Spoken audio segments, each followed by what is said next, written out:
So let's move on to the big ask of Comey, and that ask was that, you make this Michael Flynn thing go away, and Trump obviously wanted loyalty from Comey. And so in the memos, Comey kind of talked about what his reaction was to the demands for loyalty, and he said the following: I added that I was reliable in one way, but not in the way political people sometimes use the term. I explained that he could count on me to always tell the truth. I said, I don't do sneaky things, I don't leak, I don't do weasel moves. So that was an interesting way of handling it because, to your point, Nomi, when it came to the reporter thing, he just kind of laughed it off. When it came to asking for loyalty, right then and there, Comey could have taken a stronger approach and said, no, I'm supposed to be independent of you. I'm not going to just be loyal to you. It doesn't work that way. But he didn't. He said, I'm reliable. And I think for someone like Trump, he seems to have a hard time reading in between the lines. And that might have actually been an opening. And Comey could have been stronger in that conversation. But at the same time, it was perhaps, and I was thinking about this when I looked at the notes for the show, perhaps it was when Comey literally thought, you know what, there's a choice here. Maybe Trump is actually thinking about being a president in the classical way that we sort of think of a president, and maybe sort of doing the right thing as opposed to using all of us as his minions, which is ultimately where he was going in that conversation. He's saying, wait a minute, I'm not that. None of us are actually that, I think was the implication. But he didn't stop him in his tracks. He sort of used other terms that were sort of a foreign language to Trump. Exactly. Yeah, it was a lawyerly response, but James Comey is a lawyer. And he split the difference there. He's like, well, I don't want him hating me right from the get-go, and this is in the beginning of their relationship. At the same time, I don't want to promise him things that are illegal. I'm not going to do that. And he notes it in the memo at the time.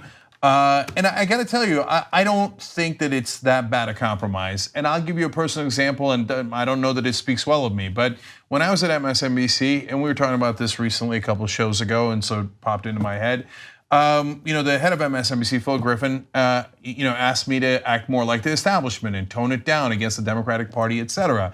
And I chose not to do that. But in that meeting, I didn't tell him, Phil, how dare you? I will not do any such thing.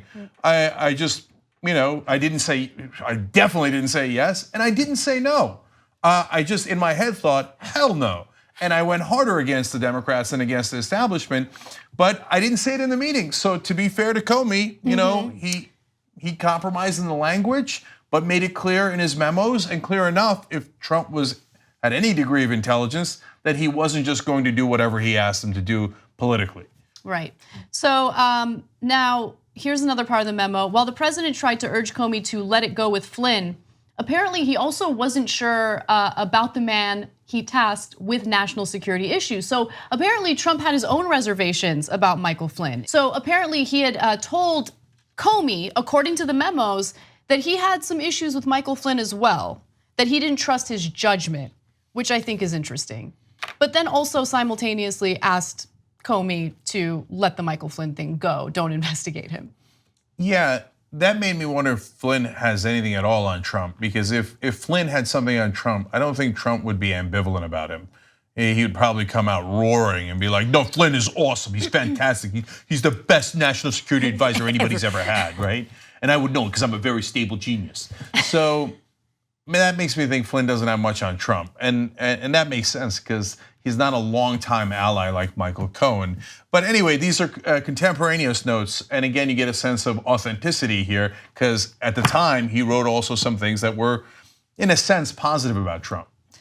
Yeah, look, I think it's just representative of how Trump views people in general. He doesn't really see people as either good or bad. He sees people as potential targets, potential victims of his own behavior. And what I mean by that is one moment he might love you, but he'll turn on you in a second. So with Michael Flynn, I'm sure he gave Comey all sorts of mixed signals or, just mixed signals when it came to his own perception of Flynn. What you just watched was one of the videos that we do today, but we actually do a whole 2-hour show every single day. It's a podcast. You could watch it in video or listen to it as audio. You can download it, you can stream it, and you get it completely ad-free if you could become a member of the Young Turks. TYTnetwork.com/join.